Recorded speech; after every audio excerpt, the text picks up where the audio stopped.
mahigit sa 20,000 na ang confirmed. Kailangan ng PPE para Isa sa ilalim na ang Metro Manila sa...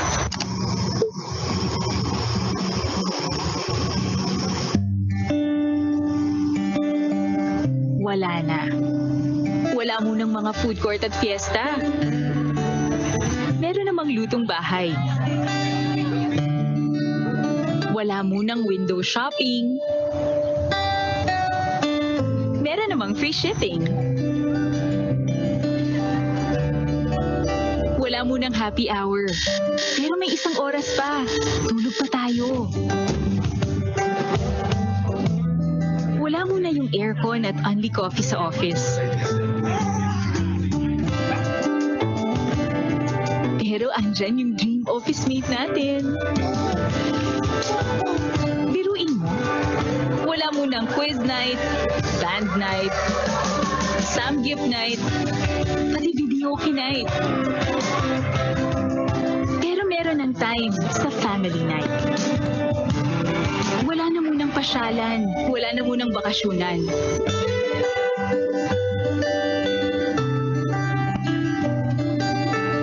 Okay lang siguro mawala lahat ng yon.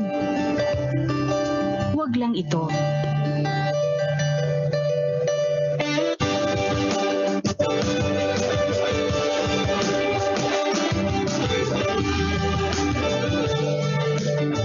Kasi may mga bagay na walang kapalit. May mas mahalaga ba dito? Wala.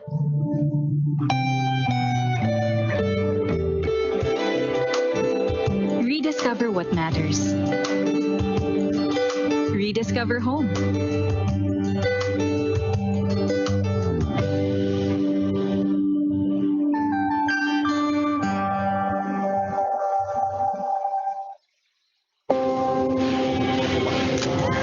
Acuña, Present.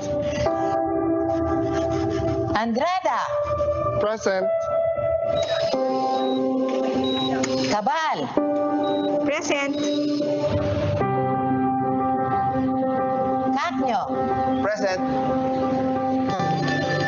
Garcia, Present. Hernandez, Present. Jimenez, Present. Ngo, Present. Rosario, Present.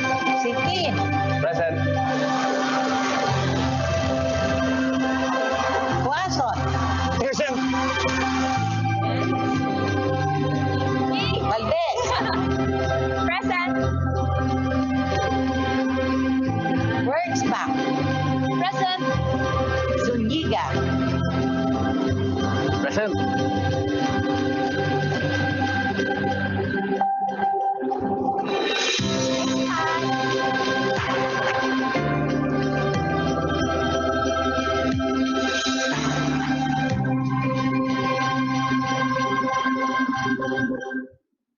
Tatalakayin natin sa videong ito ang mga paraan ng paggamit ng CVIF Dynamic Learning Program o DLP sa tatlong konteksto.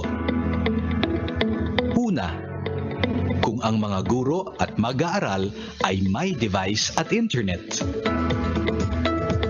Ikalawa, kung mayroon silang device ngunit limited lang ang internet.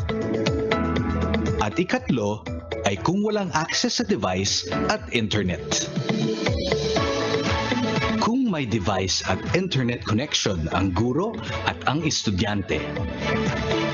Step 1. Ipapadala ni teacher ang learning activity sheet kada linggo sa mag-aaral gamit ang email o Facebook Messenger o iba pang online platform gaya ng Google Classroom o Microsoft Teams.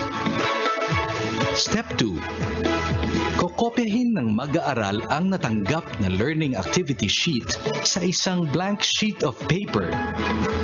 Uunawain ang lesson for the day at sasagutang mag-isa ang required exercises. Ito ay dapat matapos ng mag-aaral sa loob ng takdang oras na nakalaan para sa subject na iyon. Step 3. Kukunan ng litrato ng mag-aaral ang natapos na learning activity sheet at ipapadala ito pabalik kay teacher. gamit ang email o Facebook Messenger o iba pang online platform gaya ng Google Classroom o Microsoft Teams. Ang hard copies ng learning activity sheets na natapos ay dapat i-compile ng mag-aaral sa isang folder kada subject. Step 4. Kapag natanggap na ni teacher ang natapos na learning activity sheet, maaari na siyang mag-online discussion sa mga mag-aaral gamit ang Facebook o Zoom o iba pang online platforms upang i-process ang lesson na natutunan ng mga mag-aaral ng mag-isa. Kung may device pero limited ang internet connection ng mga guro at ng mga estudyante, ang ibig sabihin ng limited internet connection ay gumagamit ng mobile data kaya't di maaari ang full online classes. Step 1. Itatype ng teacher ang learning activity para sa Facebook Messenger at ipapadala ito sa mag-aaral. Sa paraang ito ay hindi mababawasan ang load ng teacher at mag-aaral. Step 2. Kokopyahin ng mag-aaral ang natanggap na learning activity sa isang blank sheet of paper. Uunawain ang lesson for the day at sasagutang mag-isa ang required exercises. Ito ay dapat matapos ng mag-aaral sa loob ng takdang oras na nakalaan para sa subject na iyon. Step 3. Itatype ng mag-aaral ang mga sagot sa exercises sa Facebook Messenger at ipapadala kay teacher. Ang hard copies ng learning activity sheets na natapos ay dapat i-compile ng mag-aaral sa isang folder kada subject. Step 4. Kapag natanggap na ni teacher ang sagot sa mga exercises para sa nakatakdang learning activity, maaari siyang mag-discuss sa mag-aaral gamit pa rin ang Facebook Messenger.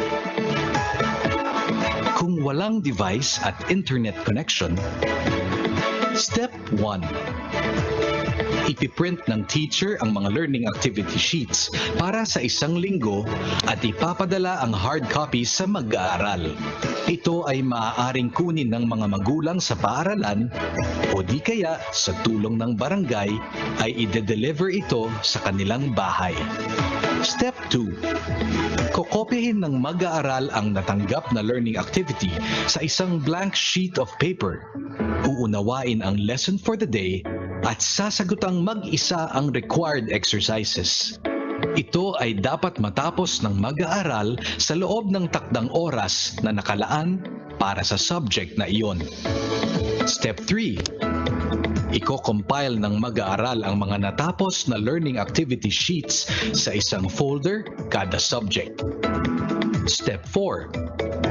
Sa tulong ng mga magulang o ng barangay, ibabalik sa teacher kada linggo ang mga natapos na learning activity sheets ng mag-aaral at papalitan ito ng mga bagong learning activity sheets para sa susunod na linggo. Kahit walang teacher intervention, may matututunan ang mag-aaral basta't ginagawa niya ang mga learning activities na nakatakda. Ang CVIF Dynamic Learning Program o DLP ay maaaring gamiting pamamaraan ng pagtuturo kung may device at internet, kung may device pero limited ang internet, at kahit walang device o internet. Para sa karagdagang impormasyon sa CVIF Dynamic Learning Program, bisitahin lamang ang dlp.ph na website o hanapin lang ang Dynamic Learning Program sa Facebook o magpadala ng email sa learnsmart@smart.com.ph.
Isa ninyo ang UP College of Education sa pagtataguyod ng edukasyong may dangal at husay para sa bayan.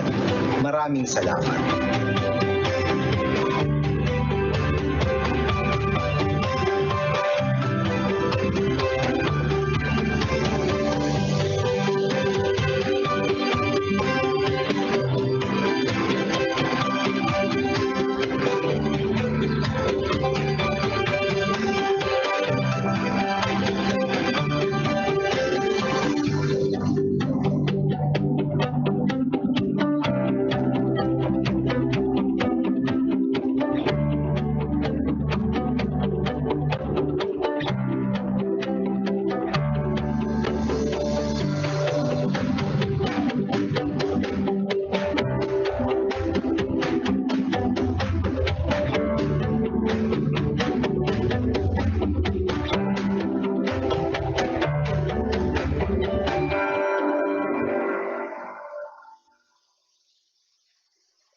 Sa labas, may kanya-kanya tayong mga pangarap at tungkulin. Pero biglang nag-iba ang mundo.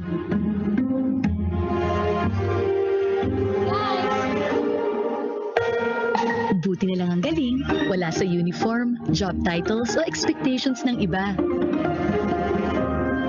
Nasa atin lang.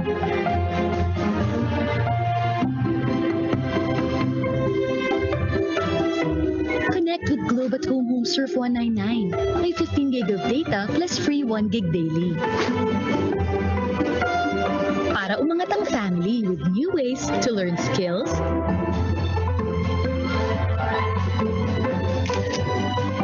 to chat and share online,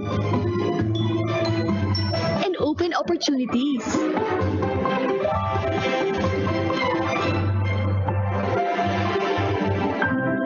Tuloy ang buhay sa bahay dahil nasa loob ang galing.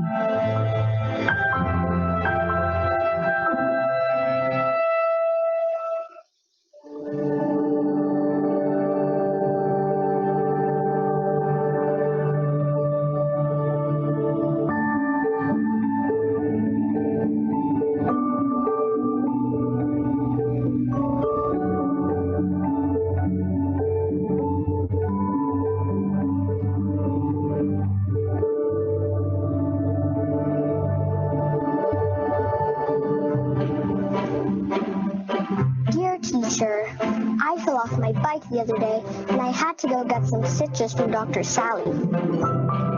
Dear Miss Fernando, sobrang nag-enjoy ako sa storytelling session natin yesterday. From now on, I'll always listen to my mommy because she really knows best. Hello, teachers. I miss you and my classmates. I can't wait to see you all very soon. I remember the last time we all played hide and seek. I really enjoyed that. Tapos na ako sa project ko. Sabi nga ni Dad, baka pwede ako maging artist someday. I really love to draw. Sana magustuhan niyo po yung gawa ko. Teacher, I had a wonderful dream. It was me singing on stage in front of so many people. I loved it. I really want to be a singer when I grow up. Dear Miss Sarah, I wish to be a teacher like you someday, so I can help other kids like me reach their dreams.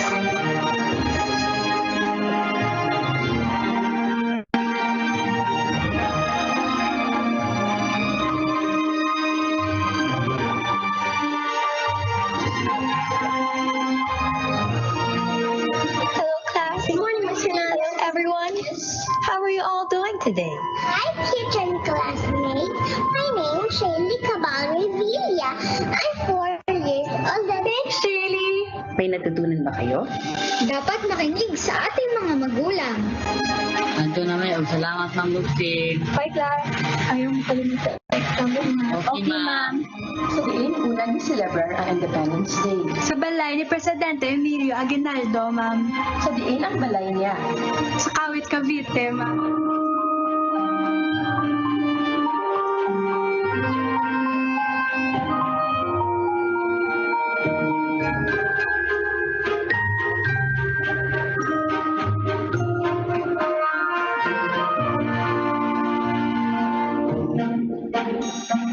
Ano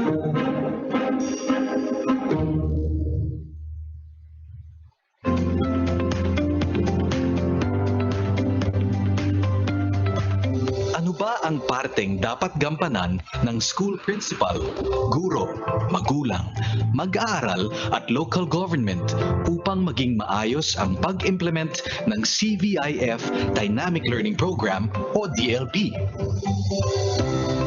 Kung modular ang paraan na gagamitin ng paaralan sa pagpapadala ng learning activity sheets sa mga bata, kailangang maghanda ng mga printer o copier at mga papel upang maiprint ang mga learning activity sheets.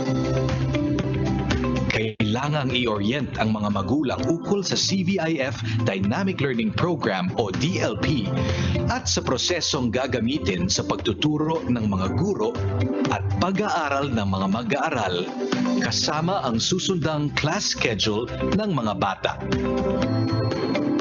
Kailangan ding makipag-ugnayan sa barangay sa reproduction ng mga activity sheets at sa pagpapadala ng mga ito sa mga tahanan ng mga mag-aaral. Para sa mga guro, kailangang ihanda ang mga learning activity sheets na aligned sa Most Essential Learning Competencies or MELC na ipapadala sa mga mag-aaral kada linggo. Kung modular ang gagamiting paraan, kailangang i-print ang mga learning activity sheets kada linggo para sa bawat mag-aaral at siguraduhing makakarating ang mga ito sa kani-kanilang mga tahanan. Magtalaga ng oras kung gaano katagal dapat gawin ng mga mag-aaral ang learning activities. At kung maaaring mag-online, ay i-identify ang gagamiting online platform, ang proseso ng paggamit nito, at ang schedule ng online discussion kasama ang mga mag-aaral. Para naman sa local government unit, kung modular ang paraan na gagamitin, kung maaari ay tulungang mabigyan ang mga paaralan ng printers or copiers at papel upang maiprint ang mga learning activity sheets. Mainam ding matulungan ang mga guro sa pagpapadala ng mga printed na learning activity sheets sa mga tahanan ng mga mag-aaral. Para sa mga magulang o guardians, alamin mula sa school principal ang prosesong gagamitin at ang class schedule ng inyong anak. Siguraduhin makukuha ng inyong mga anak ang mga learning activity sheets. Ito man ay printed o online. Bigyan ang inyong anak ng papel, ballpen o lapis at folder kada subject para sa portfolio. Magtakda ng espasyo sa bahay na may sapat na ilaw at hangin kung saan pwedeng magsulat ang inyong anak. Magtalaga ng oras para gawin ng inyong anak ang learning activity ng walang pagkagambala. Huwag mag-alala, hindi kinakailangang maging maalam sa lesson. Siguraduhin lamang na ginagawa ng anak ang learning activity na nakatakda sa bawat subject sa bawat araw. Ibig sabihin nito ay kinokopya, pinag-aaralan at sinasagutan mag-isa ng anak ang mga learning activities. Ito ay pagsasanay na maging independent learner ang inyong anak. At pagkatapos magawa ang learning activities, siguraduhin makompile ng inyong anak ang mga ito sa kanyang folder o portfolio. Para sa mga mag-aaral, siguraduhin makuha ang learning activity sheets mula sa mga guro, online man ito o printed. Kopyahin sa malinis na papel ang buong learning activity, pag-aralan at sagutan ang mga exercises sa loob ng nakatakdang oras kada subject. Kung maaaring mag-online, ipadala ang nagawang learning activity sa guro at sumali sa online discussion. Siguraduhin i-compile pa rin ang hard copy ng nagawang learning activity sheet sa portfolio. Kung di naman maaaring mag-online, ay i-compile na lamang ang nagawang learning activity sheet sa portfolio. Sa panahon ngayon, higit na kailangan ng tulong ng bawat isa sa komunidad upang matiyak na ang lahat ng mga mag-aaral ay nagpapatuloy sa kanilang pag-aaral. Para sa karagdagang impormasyon sa CBIF Dynamic Learning Program, bisitahin lamang ang dlp.ph na website o hanapin lang ang Dynamic Learning Program sa Facebook o magpadala ng email sa learnsmart@smart.com.ph.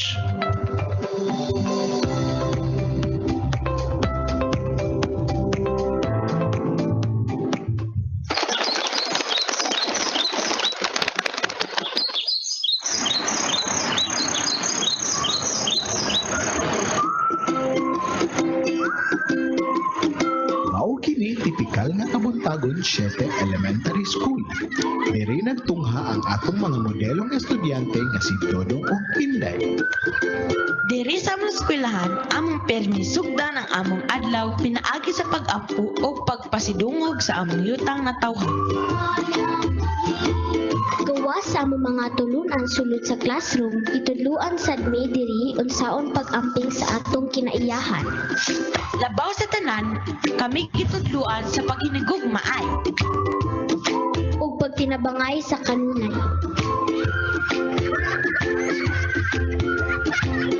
Ako si Dudong. Ug ako si Inday. Bisita mo balik sa among eskwelahan.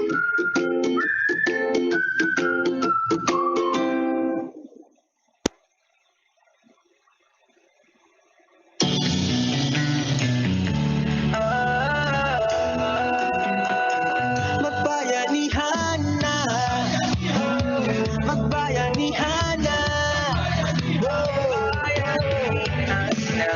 bayanihan, pagtutulungan, walang kupas na kaugalian, nagtagatibay, sinasabuhay, galak sa puso ay walang kapantay.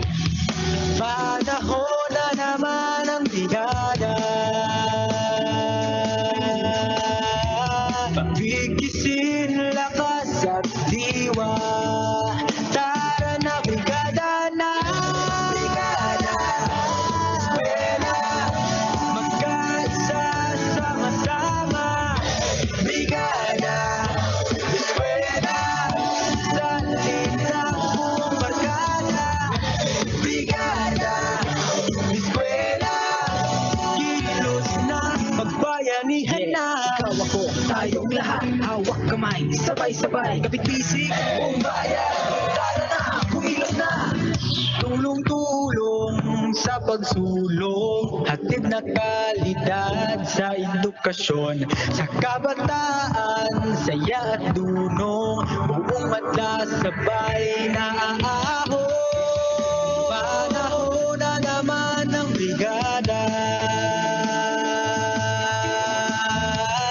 bigisin lakas at diwa. Tara na brigada na, brigada, eskwela, magkaisa sama-sama. Brigada, eskwela, salit na buong barkada.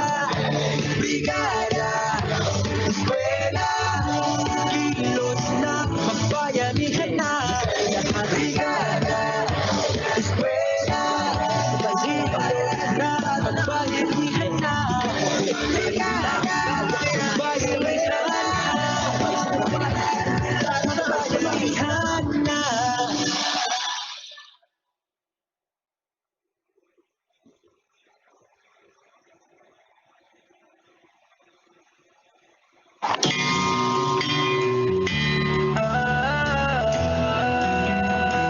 Magbayanihan na, magbayanihan na, bayanihan, pagtutulungan, walang kupas na kaugalian, nagtagatibay, sinasabuhay, galak sa puso ay walang kapantay. Panahon na Ang akong akong kadlok nga dili ako makatapos sa eskwela. Dili na ako makabot ang akong mga pangarap. sa diwa.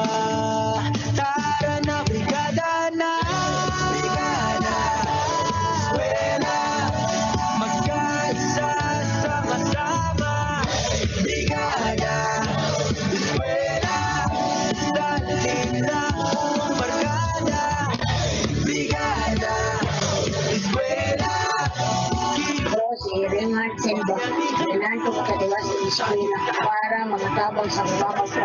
Kapit-bisig, buong bayan, tara na, kumilos na. Tulong-tulong sa pagsulong, hatid na kalidad sa edukasyon, sa kabataan, saya at dunong. Ako sikit makalintawa. Busiwas ko tisila para mahawas ako sa kaisod ang akong pamilya. Bigisin lakas at diwa, tara na brigada.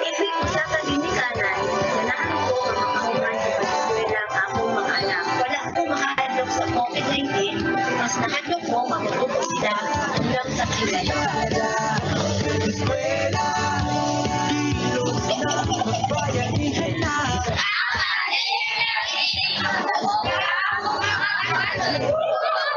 Magbayanihan na. Magbayanihan na.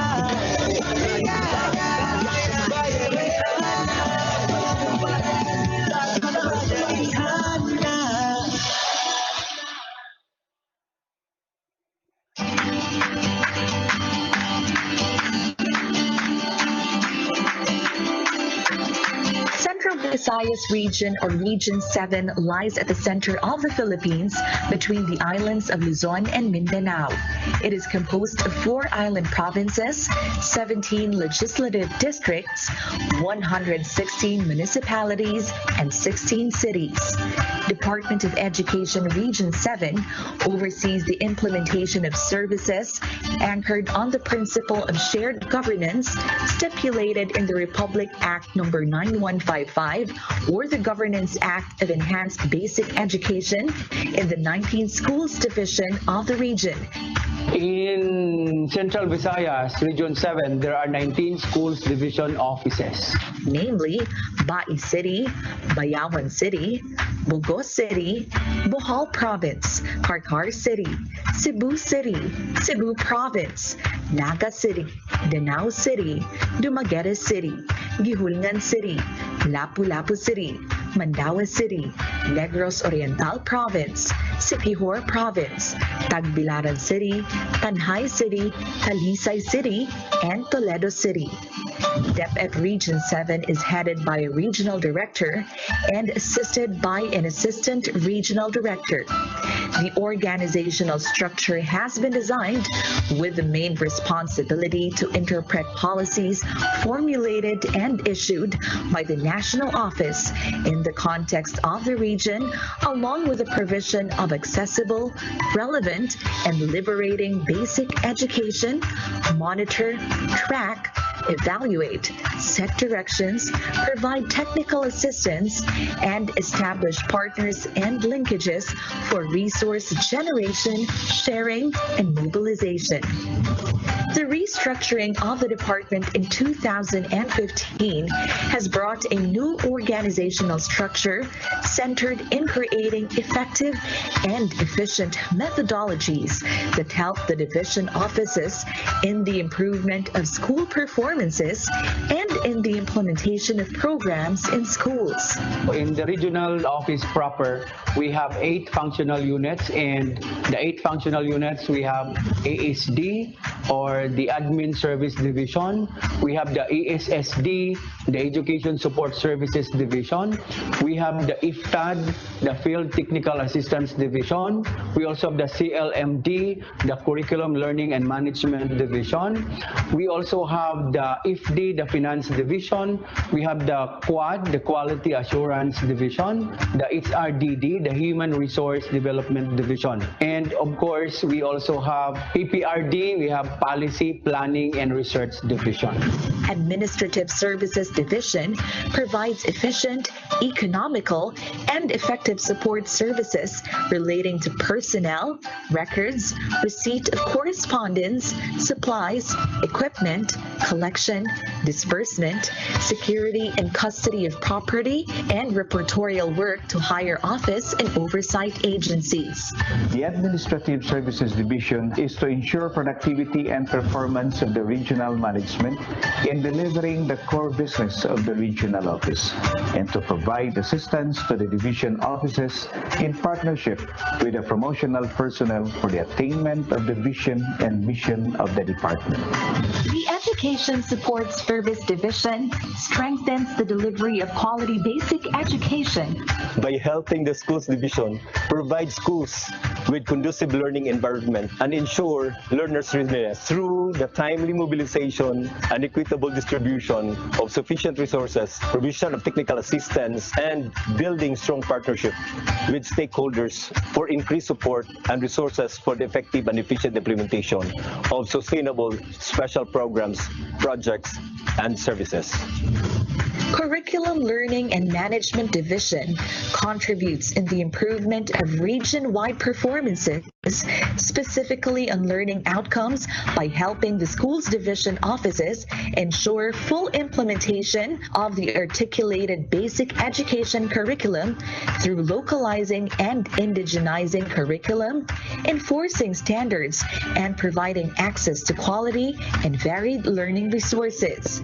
The main purpose of which is to ensure or the implementation of the K-12 curriculum, and together with that is also the development, contextualization of learning resources. That is why we have the Learning Resource Management Development section. After learning all the theories, concepts, and ideas about the different programs and projects, how are these delivered in the schools? After they are implemented using these resources, the next activity will be to ensure whether there is learning. And that is why the latest program of the Department of Education is the freebies, Bawat Bata Bumabasa, or otherwise known as Every Child a Reader program. Finance Division provides services in budgeting, accounting, payroll processing, reporting, and coordinating with government oversight and fiscal agencies to ensure judicious expenditures, support, and attain the department's vision, mission, and goals. The Finance Division provides the regional office as well as our schools division offices accurate and timely financial advice as well as services. The bulk of our work actually focus on the processing of our claims. This would include the claims on reimbursement, payment to our respective suppliers and other creditors of the department.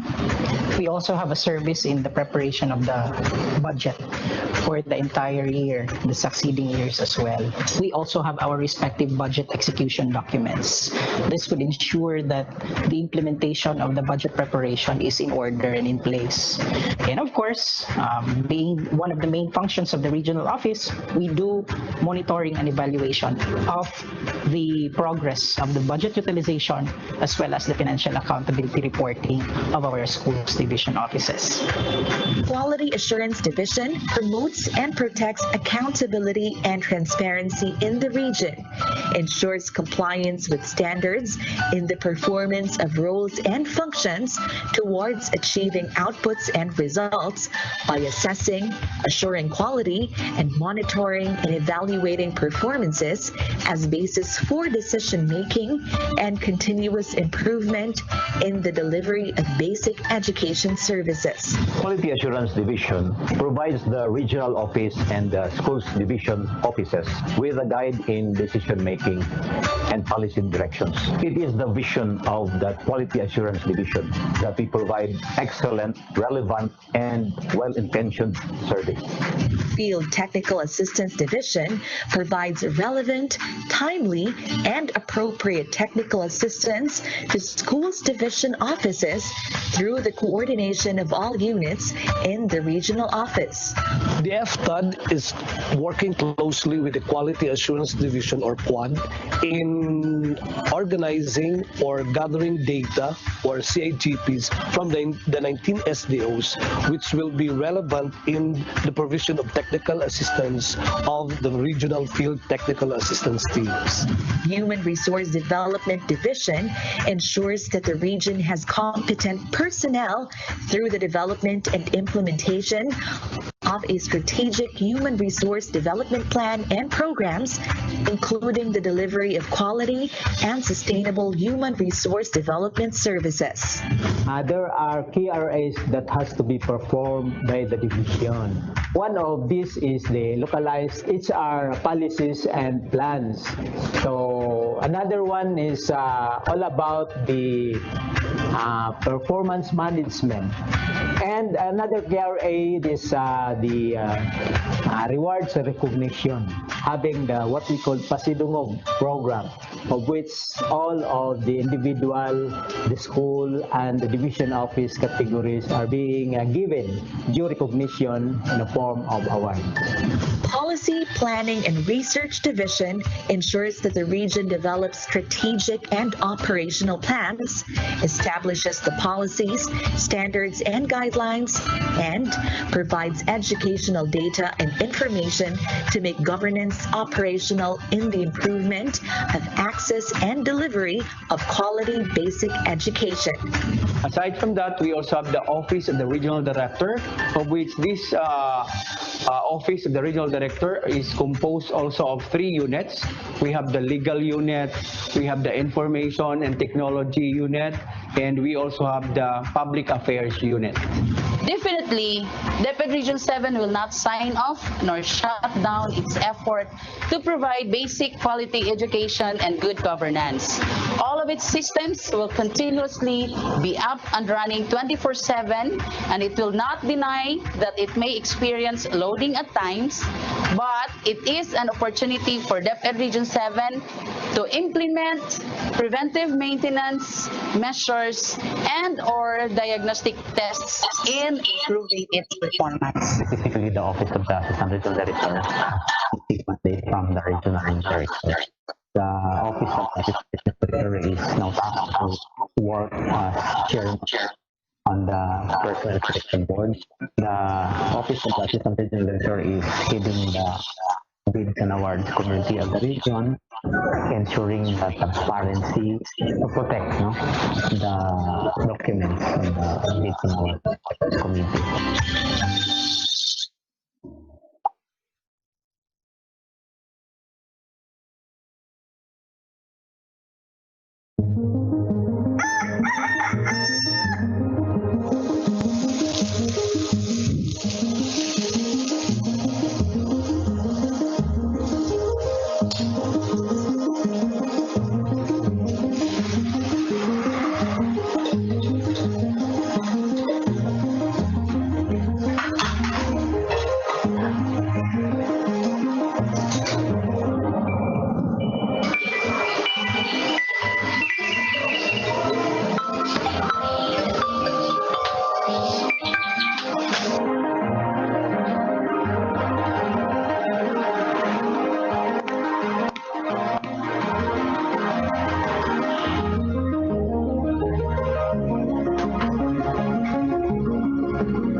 Mauni ang usa sa mga bagong pamaagi sa pagkatuon karong panahon na. Na, isip nimong ginikanan, among responsibilidad ang pag-iya kanimo aron mapadala imong pagkatuon. Bisan man sa panahon sa pandemya karon. Ma, pa, daghang salamat magtuon na ta. Oh, mga teachers, tara na, mag-module liver na ta!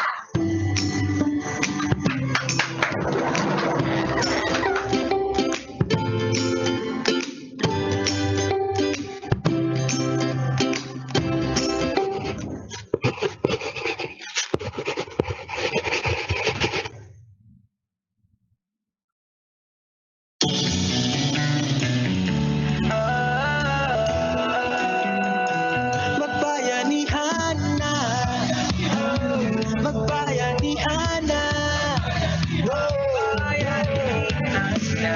bayanihan, pagtutulungan, walang kupas na kaugalian, natagatibay, sinasabuhay, galak sa puso ay walang kapantay. Panahon na naman ang brigada, pagbigkisin lakas at diwa. Tara na brigada na, brigada, eskwela, magkaisa sama-sama. Brigada, eskwela, lalim na buong barkada. Brigada, eskwela, kilos na, magbayanihan na. Ako, tayong lahat, hawak kamay, sabay-sabay, kapit-bisig. Buong bayan, tara na, kumilos na. Tulong-tulong sa pagsulong, hatid na kalidad sa edukasyon. Sa kabataan, saya at dunong, buong madla sabay na ahon. Panahon na naman ng brigada, pagbigisin lakas at diwa. Tara na brigada na, brigada, eskwela, magkaisa sama-sama. Brigada, eskwela, salim na buong barkada. Brigada, eskwela, kilos na, magbayanihan na. Brigada, eskwela, kilos na, magbayanihan na. Brigada, magbayanihan na.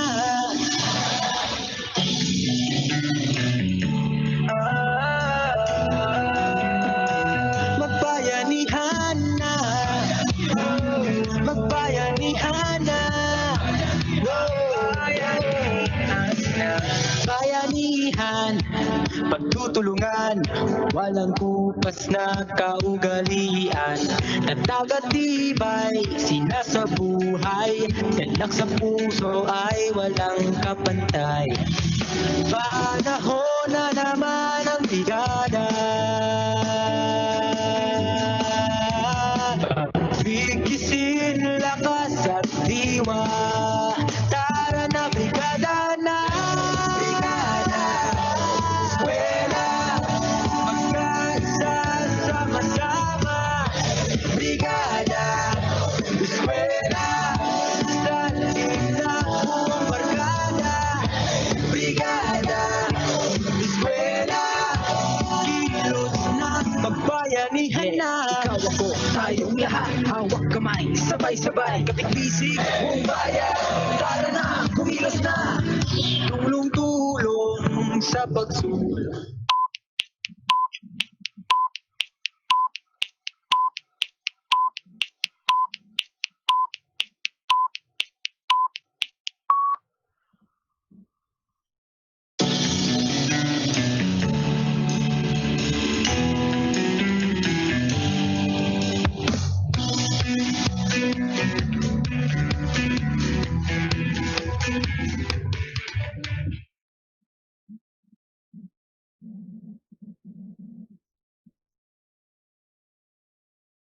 office officials, headed of course by our beloved Secretary Leonor Magtulis Briones, to our undersecretaries, to the regional office officials, leading with Dr. Maria Gemma M. Ledesma of Region 6, Dr. Salustiano T. Jimenez of Region 7, and Dr. Ramir D. Oitico of Region 8. To our schools division offices officials, led by our schools division superintendents, to our invited speakers, program partners, school leaders, teachers, and parents, maayong buntag kanatong tanan. The Department of Education has been reconfiguring and recalibrating the delivery of our basic education services in response to the pandemic that we are experiencing. And of course, these adjustments do not exclude the way we engage our partners in education, thus making this a perfect avenue and another window of opportunity to strengthen our partnerships and linkages in a virtual realm. It is an honor and pleasure to be part of this program because this is history in the making.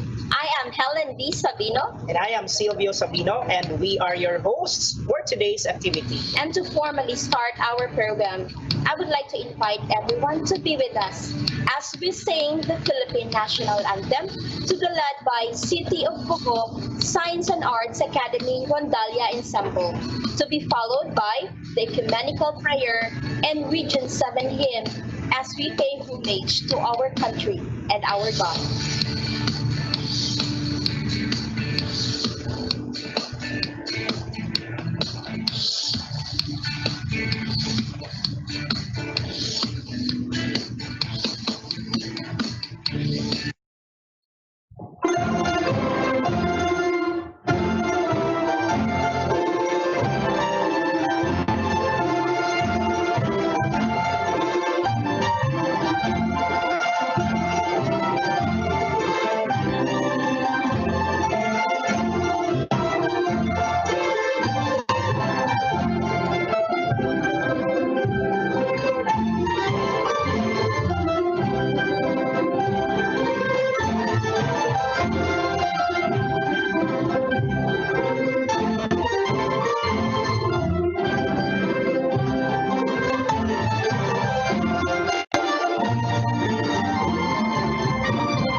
أعوذ بالله من الشيطان الرجيم بسم الله الرحمن الرحيم فقال ربكم ادعوني أستجب لكم آمين يا رب العالمين الحمد لله رب العالمين الرحمن الرحيم مالك يوم الدين إياك نعبد وإياك نستعين اهدنا الصراط المستقيم صراط الذين أنعمت عليهم غير المغضوب عليهم ولا الضالين آمين اللهم اجمع شامل المسلمين والكريستيان والأمة في مدينة دبعو وسلم دائما مجتمعنا هذا بالسلم والأمن والتقدم في بلدنا هذا آمين يا رب العالمين ربنا لا تزغ قلوبنا بعد إذ هديتنا وهب لنا من لدنك رحمة إنك أنت الوهاب ربنا إنك أنت الوهاب ربنا آتنا في الدنيا حسنة وفي الآخرة حسنة وقنا عذاب النار وصلى الله على خير خلقه سيدنا محمد وعلى آله وصحبه وسلم سبحان ربك رب العزة عما يصفون وسلام على المرسلين والحمد لله رب العالمين آمين يا رب العالمين.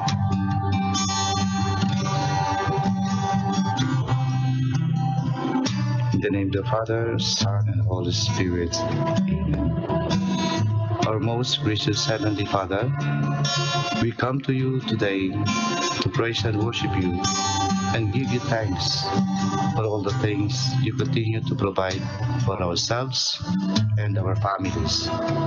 Father, we humbly ask for forgiveness for all the times we have offended you. When we forget to acknowledge your presence in the image of our brothers and sisters, and for moments we fail to be good stewards of the blessings you have given us. Continue to guide and protect each one of us, Lord, that we may always walk in the light of your everlasting love and mercy. Grant us, Father, with your comfort in times of distress and with your strength in times of weakness. Bestow upon us your unending grace and healing, that we may in turn become instruments of gentleness and compassion to others. We ask all this in the name of your Son, our Lord Jesus Christ, with the prayer and the intercession of our Blessed Mother. Amen. Manama, mawantog ka. Warpo ko iling ko. O Diyos, kahibulungan ka. Busa ikaw lang ang simbahon ko. Busa ikaw lang ang alagaran ko.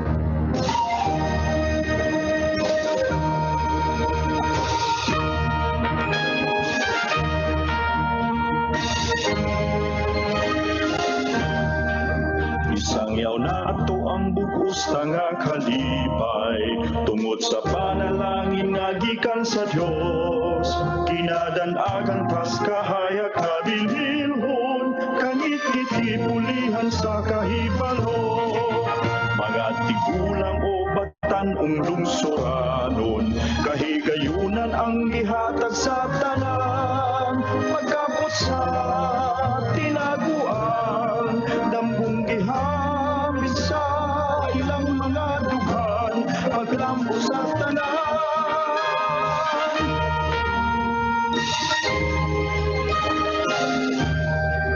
ang atong kagamhanan may dakong tinguha sa kalikunan sa nasudnon tanghiyas ginagukod ang nagtinguhag kalaglagan matanon giampingan gipananipdan ug ang tanan mamumuo giayudahan gitun-an sa pagtugang sa ilang abot pagkapot sa kaharuhay ug pamuyong luwas at humang kalisod usab na ang tanan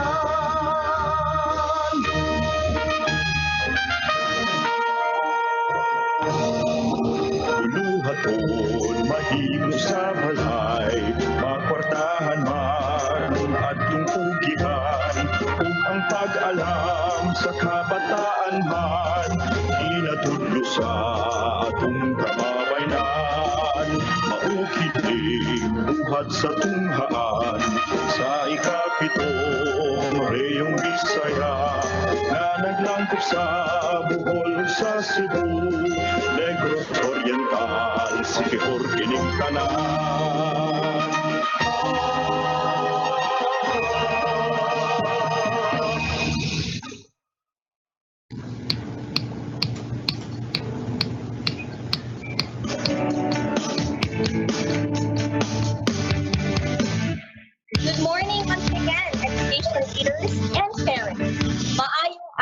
Silvio. How are you today? Maupay nga aga, Helen. I am great and I'm as gorgeous as you are. Thank you. I'm sure that our participants here feel the same way in this very beautiful day.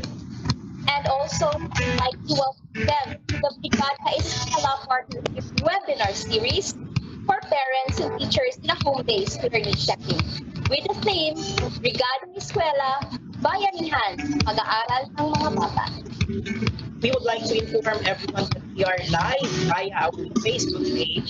That's the entire Region 6 and 8. We are also live via YouTube, Radio Pilipinas Facebook page, iTunes, 30,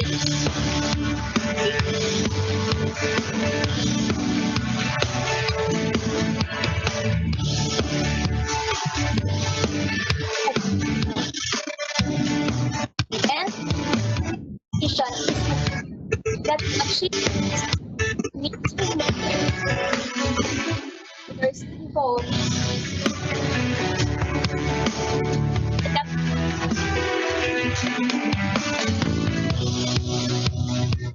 like educational, interpreter, and expert, and so of course,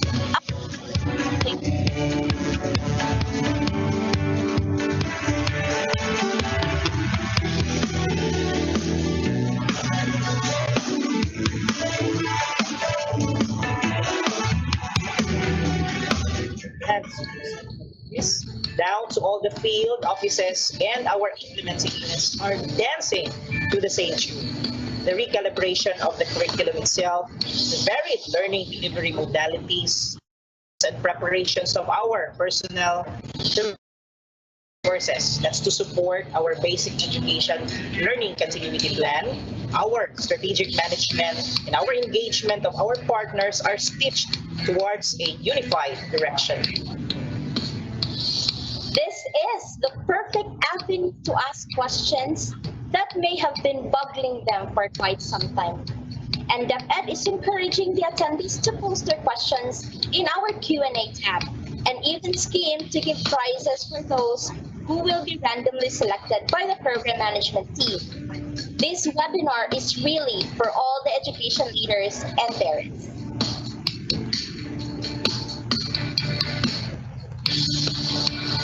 Yes, Helen, and in fact, Region 7 is very grateful to have been chosen as the host for the Visayas leg for this Brigada Eskwela webinar series. And of course, we always feel comfortable when someone welcomes us, especially into this humble hosting of the event. Ladies and gentlemen, to do the honor is the orchestrator of the educational landscape of Region 7, our Regional Director, Dr. Salustiano T. Jimenez.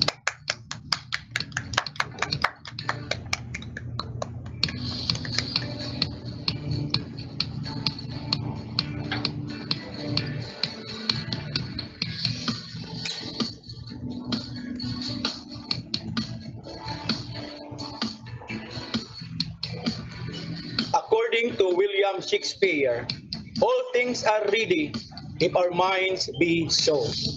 It's just a matter of attitude and will that will make the difference in our perspective or preparations. To our beloved DepEd Secretary, Secretary Leonor Mamliling Magtulis Briones, Yusik Tonisito Umali, Yusik Nipomusino Malaluan, Yusik Ribsi Escobedo, other undersecretaries, assistant secretaries, bureau directors, co-regional directors within Visayas, Dr. Maria Jima M. Ledesma of Region 6 and Dr. Ramir B. Oitico of Region 8, colleagues in Regional Office 7, ERD Cristito Ico, SDSS, ASDSS, school heads, teachers, supervisors, dear parents and guardians, learners, local government unit officials, esteemed resource speakers, media, and all attendees in this webinar. A pleasant morning. Mayong buntag natong tanan. So welcome to this webinar. Brigada Eskwela, bayanihan sa pag-aaral ng mga bata. So this is our theme of this year's observance, of the Bayanihan spirit that is well alive in the Department of Education.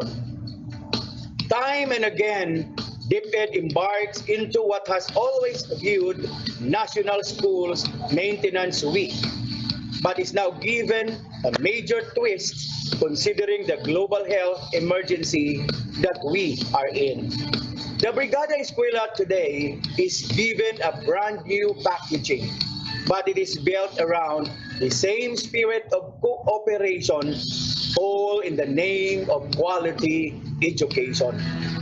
Over the past years, DepEd Region 7 has mobilized thousands of parents, alumni, civic groups, local businesses, NGOs, teachers, and other stakeholders for the same common denomination, making the schools ready for the delivery of meaningful and relevant instructions.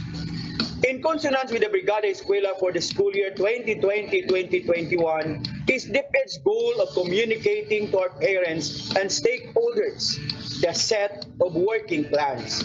We at the Department of Education Central Visayas have prepared to blaze the trail of the new normal. We involve our immediate community because you, our dear viewers, are our reasons for being. Thus, the conception of this webinar series 2, Visayas Cluster, Parents and Teachers in a Home-Based Learning Setting.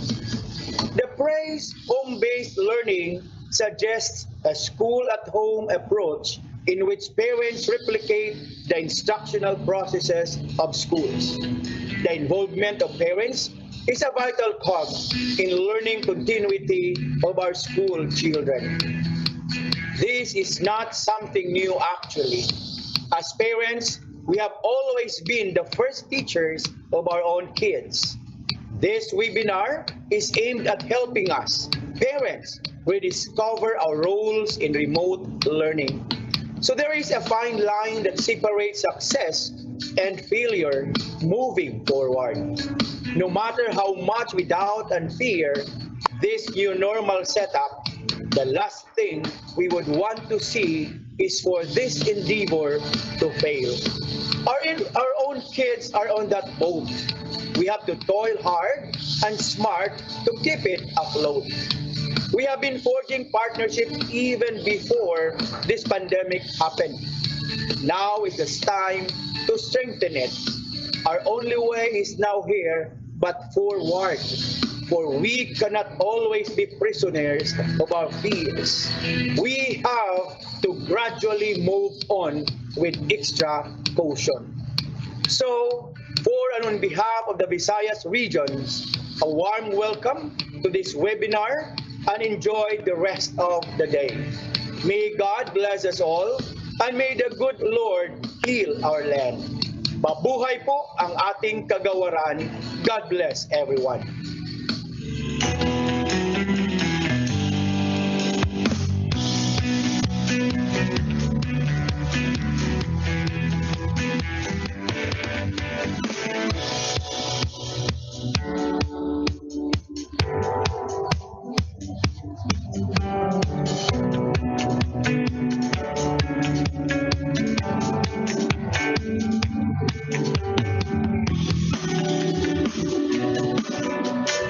Thank you so much, our beloved Regional Director, Dr. Salustano P. Jimenez, for the inspiration and warm welcome extended to all of us.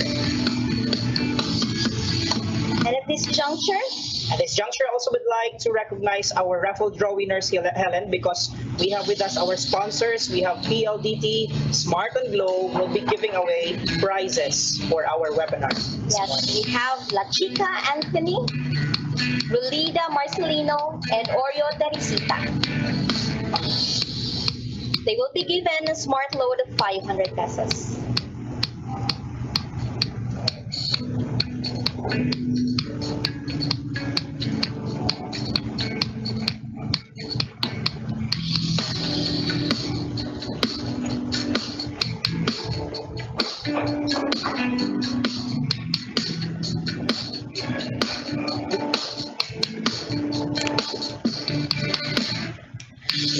course, we have another set of winners with us.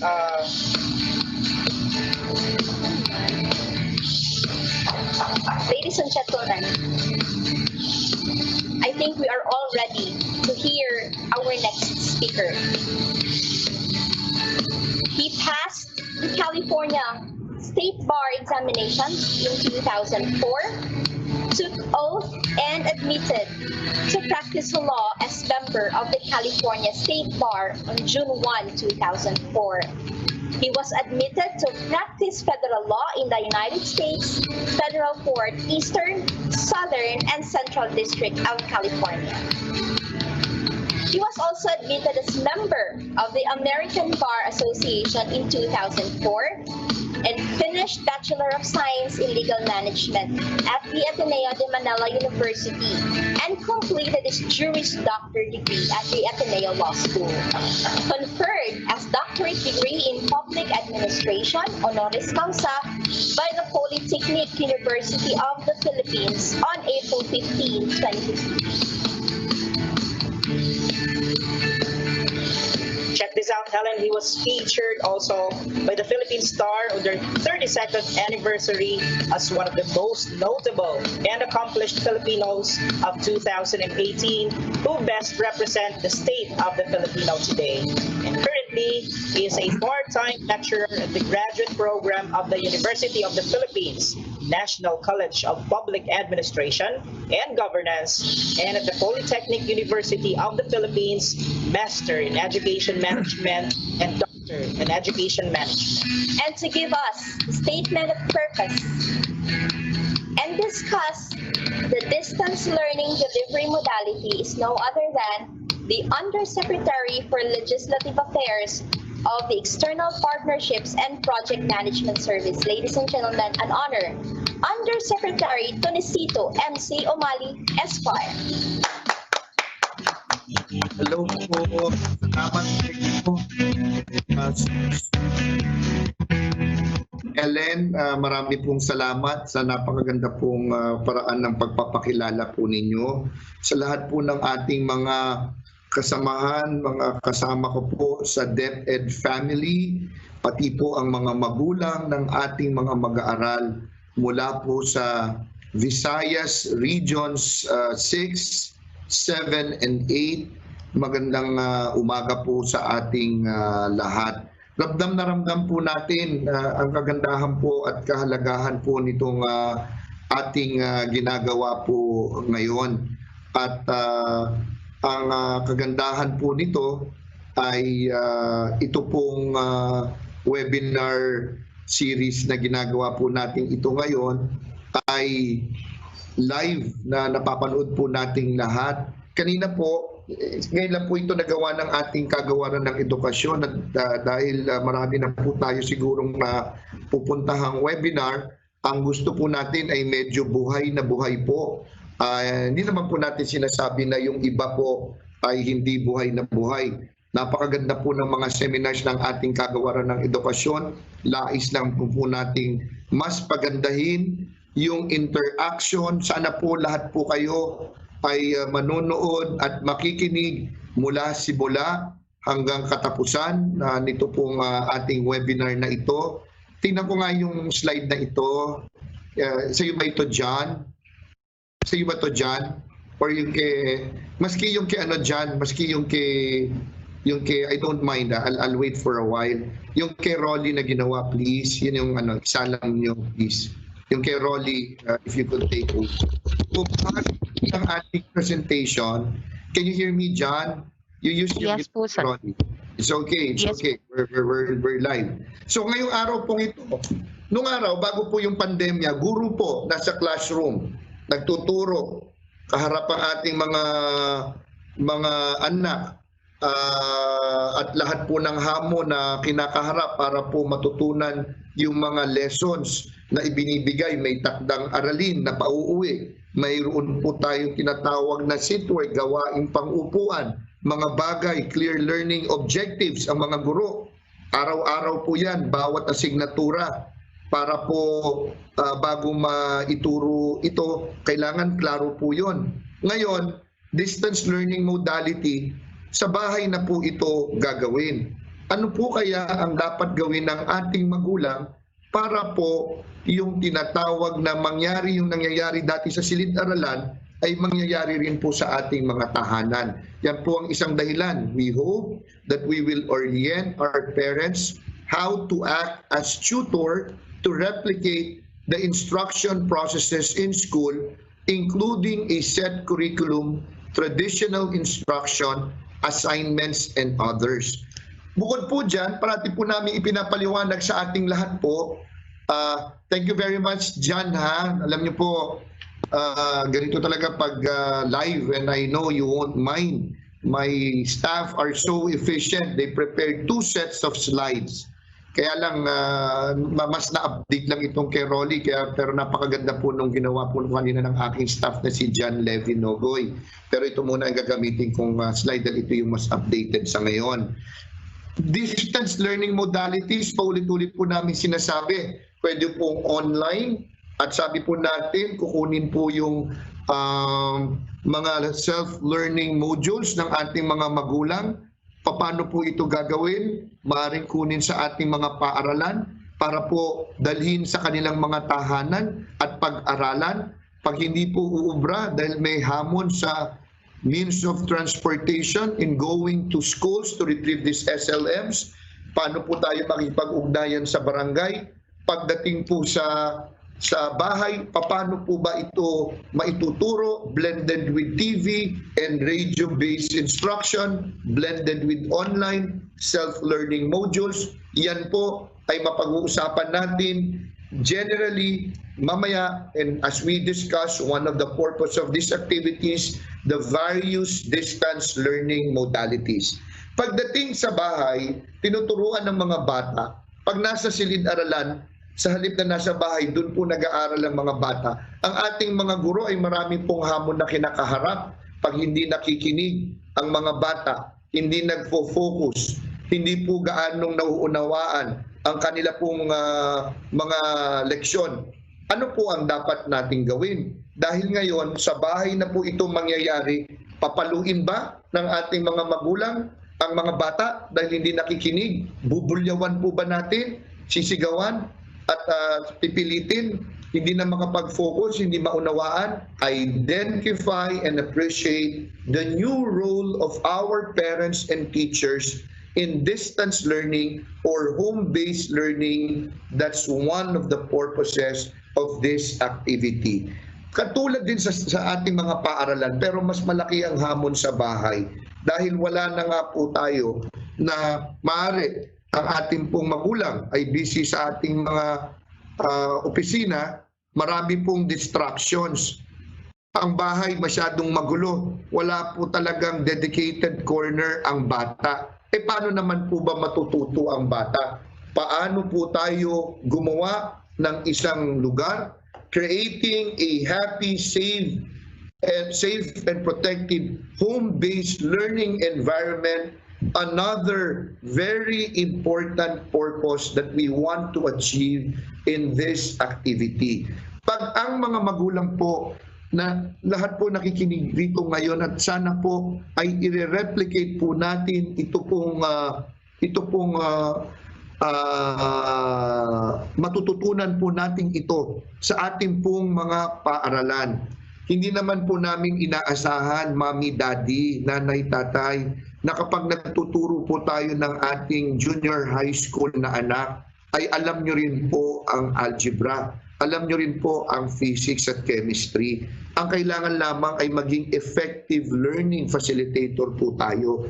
Paano po natin magabayan yung bata na masiguro na binabasa po yung kanyang modules at sumasabay sa mga online or TV-based instruction na maaring mayroon po tayo ngayon. Ay yan po ang atin lang naman nais mangyari. Ngunit pag hindi po naunawaan, ano po yung tulong na atin pong inaasahan? Paano po natin tatawagan? Paano po tayo makikipag-ugnayan sa ating mga guro? Lahat po yan. Creating individual learning approaches, applicable activities to address the individual learner's needs, interests, and goals with respect to our learning plan. Yan po isa rin pong ating inaasahang layunin na makamit po natin pagkatapos po nitong event natin pong ito. Sige nga, Rolly, yung next slide po.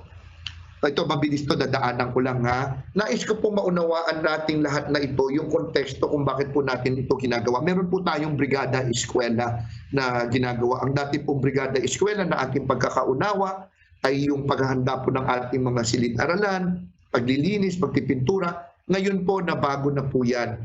Partnership, engagement activities to implement Mommy Daddy, yung ating tinatawag na Basic Education Learning Continuity Plan. Yan po ngayon ang pagtutok na ginagawa po natin sa ating Brigada Eskwela. Next slide nga, Rolly, please. At doon, talagang napakahalaga po nito dahil hindi lamang po yan yung ano po ba yung nilalaman, ano po ba yung plano. Kailangan din po natin maunawaan, kailangan i-train ang mga guro in partnership with the private sectors. Like our partners who are here right now, PLDT, Smart Gabay Guro, Globe, lahat po yan. At marami pa po tayong mga partners. Ilan po lamang sila.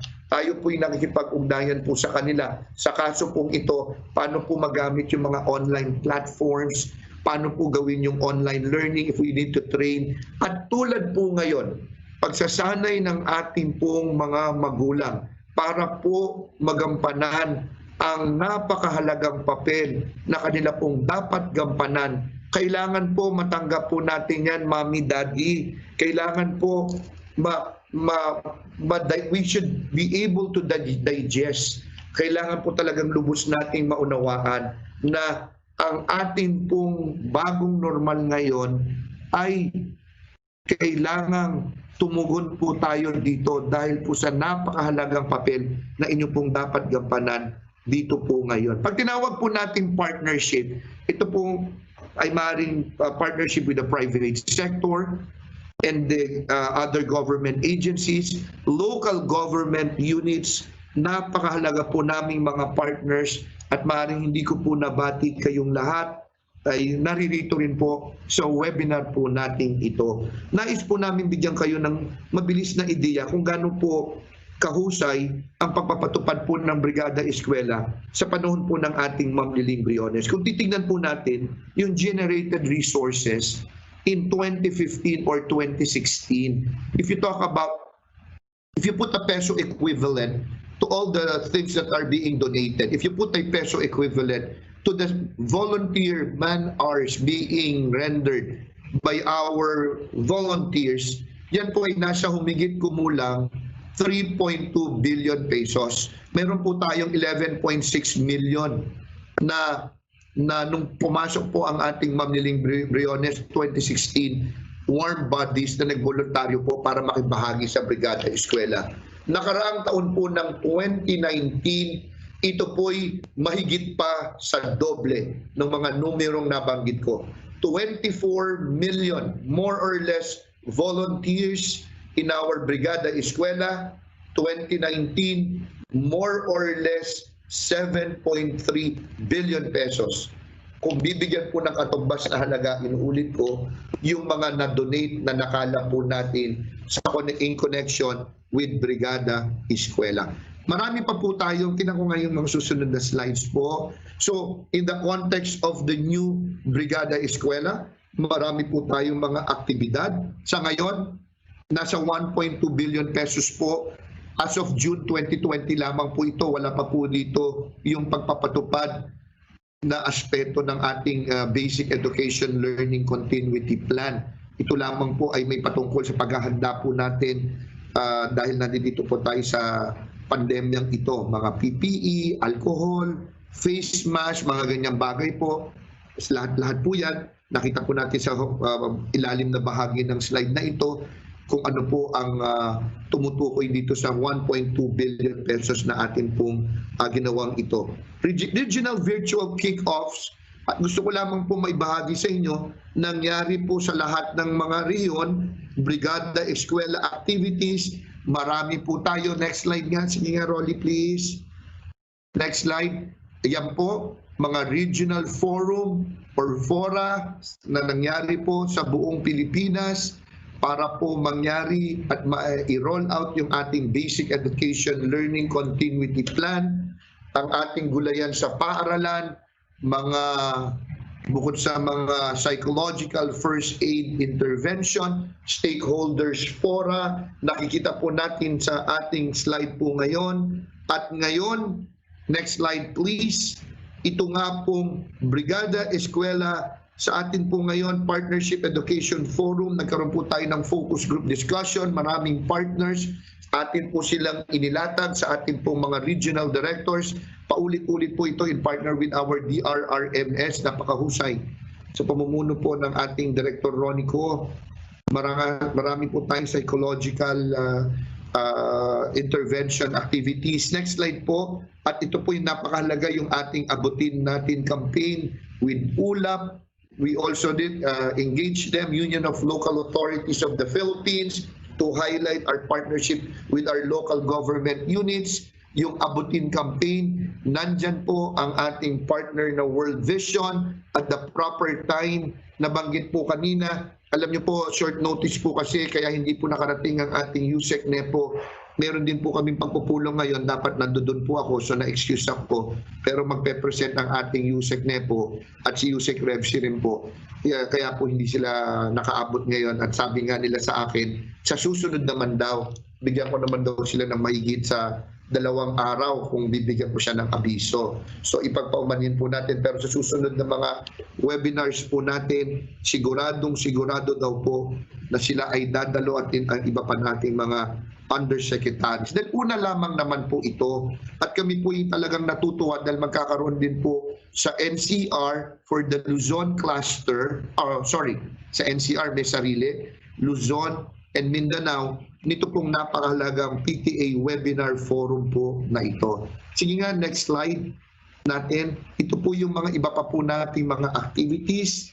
Alam nyo, marami pa po akong nais ibahagi po sana sa inyo in terms of readiness updates. Sige nga, tingnan nga natin. Let this be my last slide. Para ito na rin po yung nakikita ng ating mga partners kung saan po sila maaaring pumasok po kaya. Pag sinabi po natin paghahanda, ito po yung mga mahalagang bahagi pag sinabi pong naghahanda ang ating kagawaran on enrollment,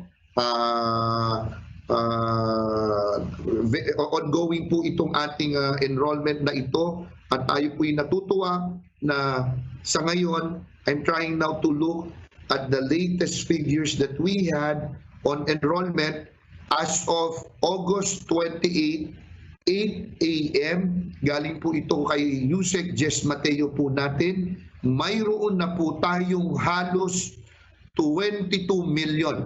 21.97 million enrollees. Oh, ba okay ito ah?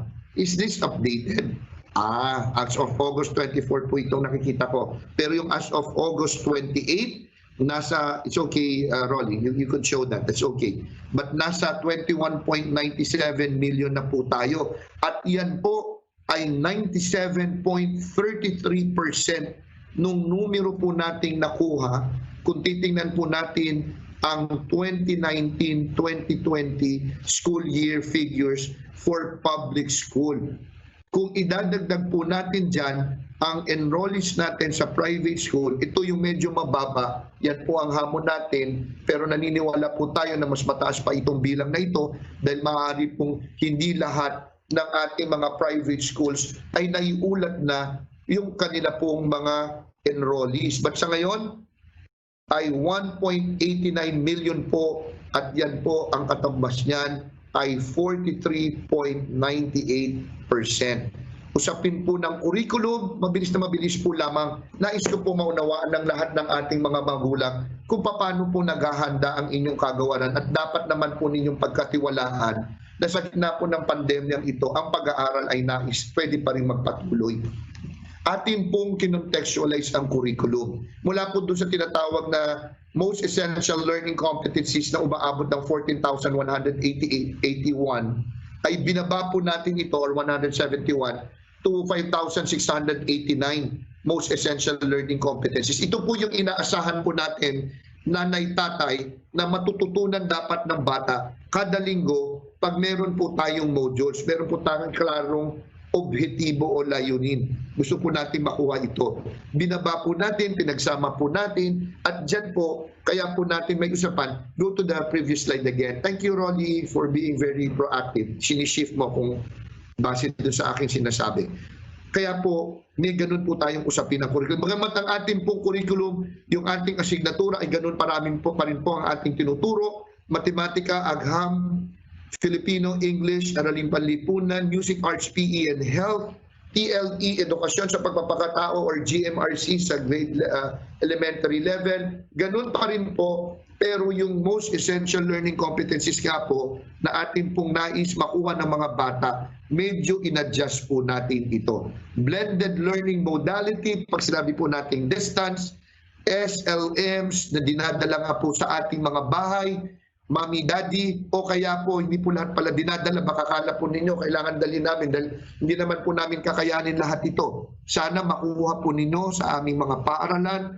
Again, online, kung meron po tayong gadget or access to internet, TV and radio-based instruction. Blended, kasi po may kombinasyon ng modules, TV, modules radio, modules online. Kaya po blended, pinaghalo, pinagsama. Learning resources, yan po ang tinatawag nga po natin mga SLMs. Meron po tayong DepEd Commons, meron po tayong tool to assess our children, Mami, Daddy.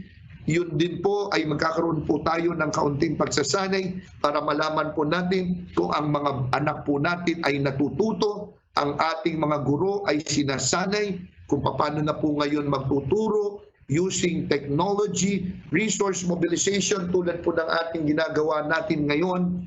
Ating pong tinatap ang ating mga partners, health standards na ating pong dapat sundin at lahat po ng mga planong ito ay contextualize sa bawat rehiyon.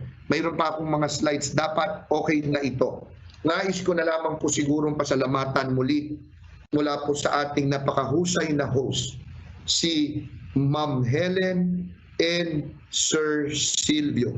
Sa ating pong napakahusay na Regional Director, Sal Jimenez, at ang pagkakaunawa ko po ang ating RD Gemma Ledesma. Mag-uusap po tayo, meron din tayong assignment on school opening. Itatap, RD Gemma, ito na, ina-anunsyo ko na dahil ang galing-galing ni RD Sal. Meron din tayong parang sinabi ni ang ating Chief of Staff dahil natutuwa sila pag ginagawa ng ating Brigada Eskwela team.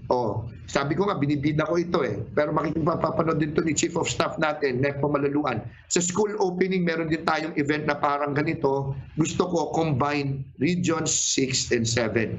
Pwede ba yon, Sal? Are you there, Sal? Did you hear me? Did you hear me, Sal? Kasama kayo niyan. And thank you, RD Gemma. Tito Eco, ang ating napakahusay na ARD. Nako, sino ba bukod kay Ma'am Burns, ang aking boss sa partnership, Rolly? If you could intervene, you tell me right now, bukod kay Burns, sino? Silvio, Ma'am Helen, ang boss natin sa partnership sa Region 7. Diyan po si Ma'am Lira. Lira Kinata na Region 6. Ma'am Lyra natin ng Region 6. Si Sir Bernie Pascual. Sige. Yan. Silang lahat. Kaya nakikita niyo na kung gaano kahusay itong webinar na ito.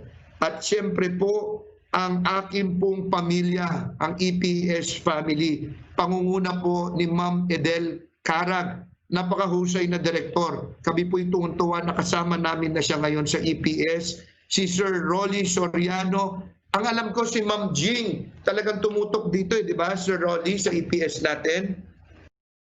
Yes po, yes sir. Yes po. At lahat po ng external partnership service namin, regional partnership focal persons, lahat po sila nandiyan dyan.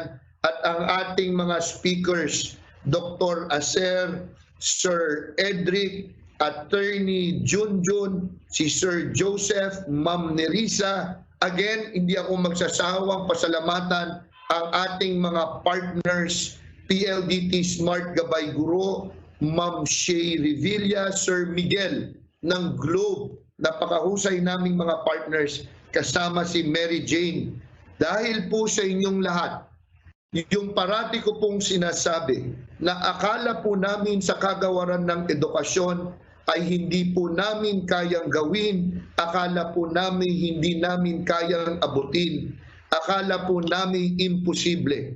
Kayang-kayang gawin, kayang-kayang abutin, posibleng-posible dahil po sa inyong lahat, mga pinakamamahal po naming mga partners at pamilya po namin sa kagawaran ng edukasyon. Magandang umaga po sa inyong lahat. Mabuhay po kayo. Salamat.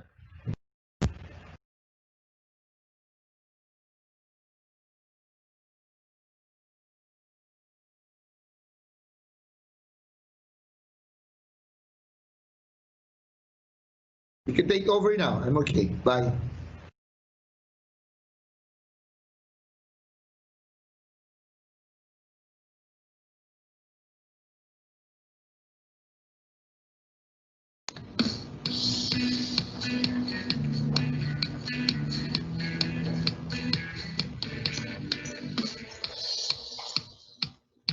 Thank you very much, Undersecretary Omale.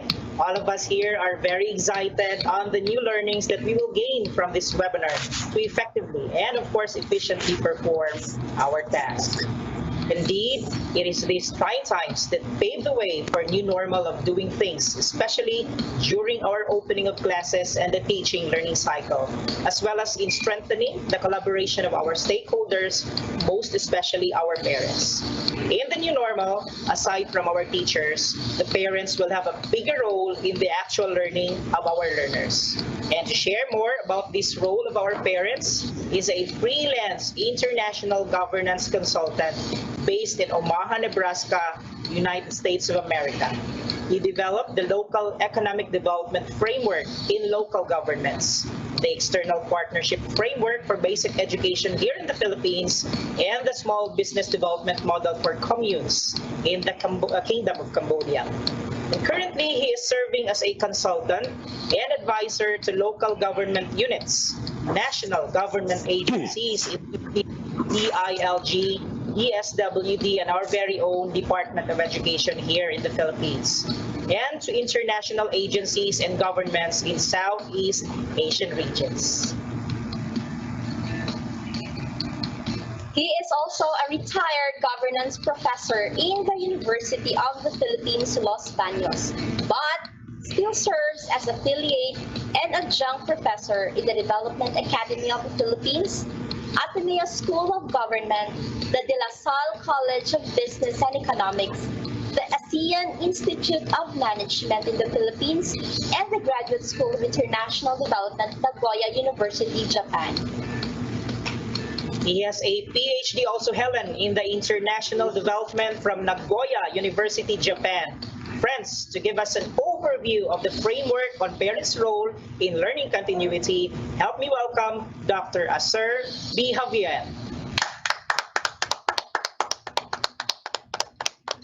Good morning, everyone. I am Asir B. Javier, and I'll be sharing with you an overview framework of the parents and teachers' roles in a home-based learning setting. Can you hear me? Yes, we can hear you, Dr. Asir. We can hear you. Okay, thank you. Can you see my screen now? Let me see. Wala pa ata, di ba? Rolly, can you answer Dr. Asir? Doc, sir, wala pa po. Please share your screen po. Sige. Kumusta ka na, Doc? I'm okay, Yusek. Thank you for your kind words and the inspiration for all of us.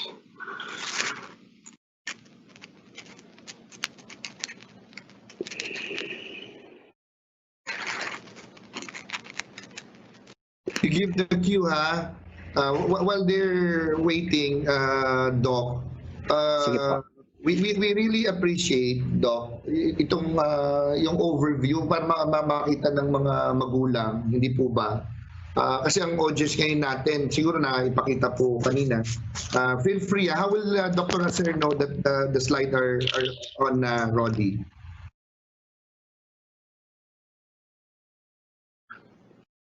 You tell us, Rolly, ha?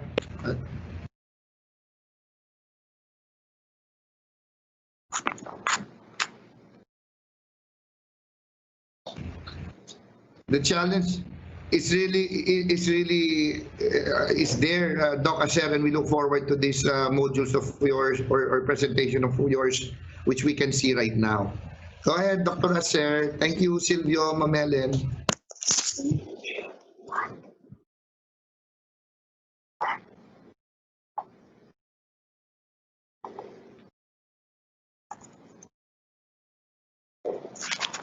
Hello, can you see my screen now? Yes, we can see it. We can see it, Doc. Okay, thank you, Yusek.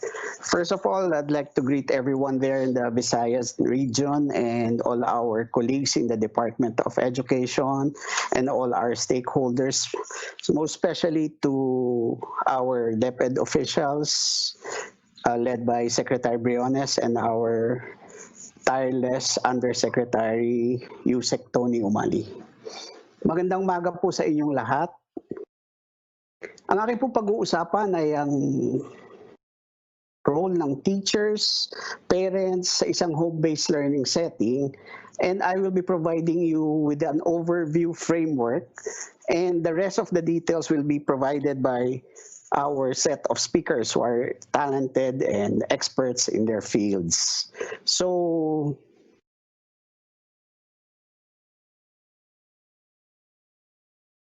let me start with what are some of the concerns of parents during the COVID-19.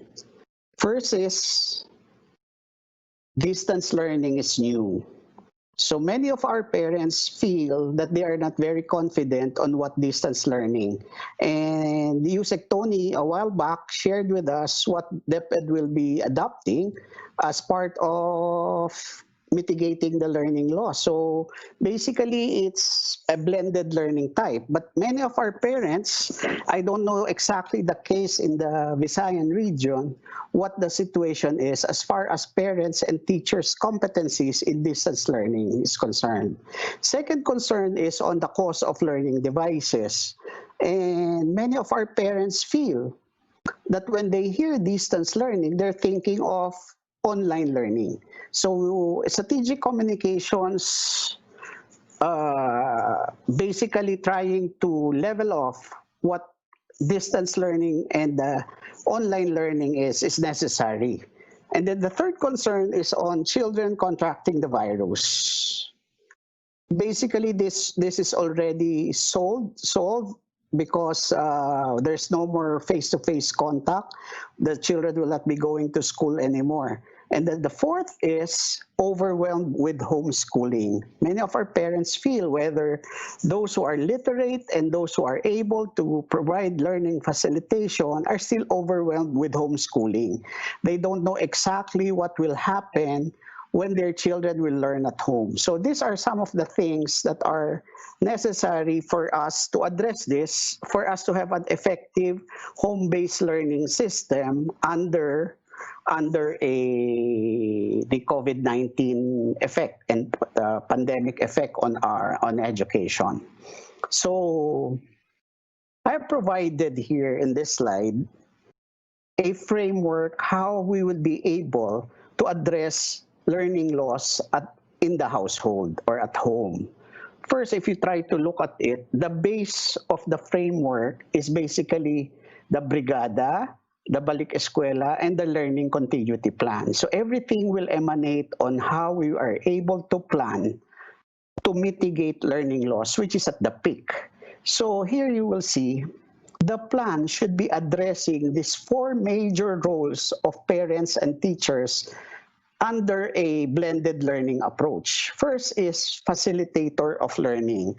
We have to look at parents and teachers as facilitators of learning and at the same time, assessor of the child's self-directed learning. We have to understand how we are able to assess the learning competencies that is being made by the child on a time phase provided for us by our schools. Third is as community mobilizer for learning.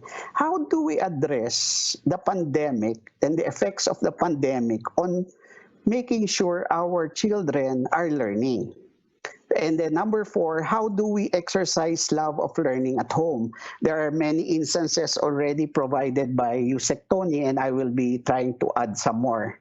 And if we try to put it up, then using this 4 framework, we can address learning loss. So hopefully, I will be providing you some of the concepts and strategies that we can use for these 4 approaches under this framework of mitigating learning loss. Let's start first with the facilitator of learning. First, how do we become a learning facilitator? So if we look at the parents, kung titingnan po natin ang magulang, how do we become learning facilitator and also the child? Later, we will see that when we talk of distance education, we're talking here of the material, or in our approach for DepEd, the self-learning modules as now the teacher. And the parent and the teacher are now learning facilitators. So what is happening now, it is now the material that is speaking to the child, whereas previously it is us teachers and parents are just there to become guides and motivators. But now, we assume the role now of learning facilitation because the module has become the teacher. And then second is, how do we become a motivator and guide?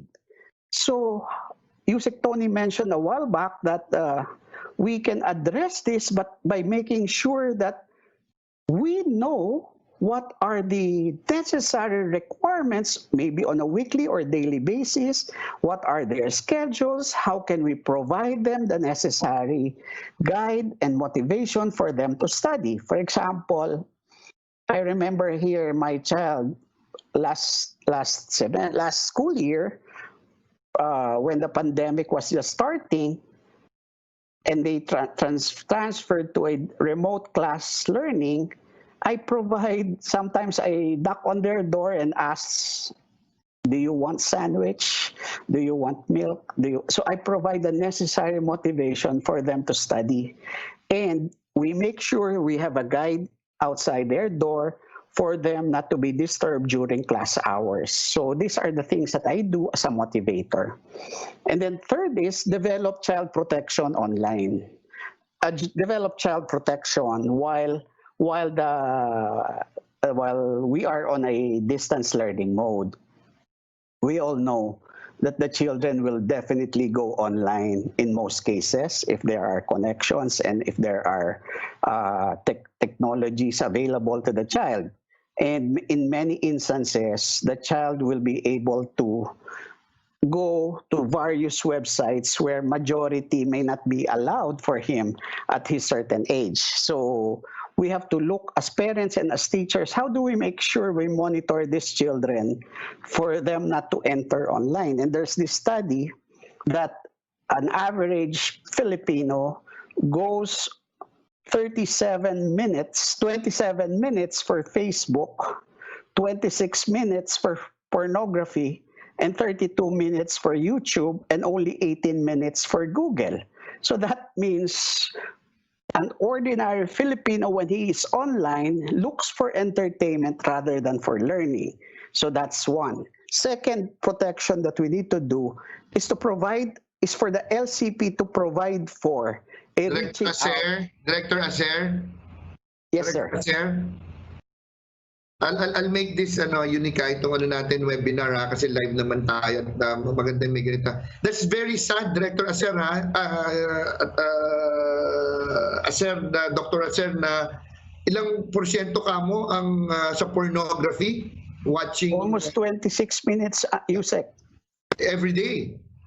When he opens the internet. Yeah, I hope that, for example, those figures, relevance din sa ating mga magulang.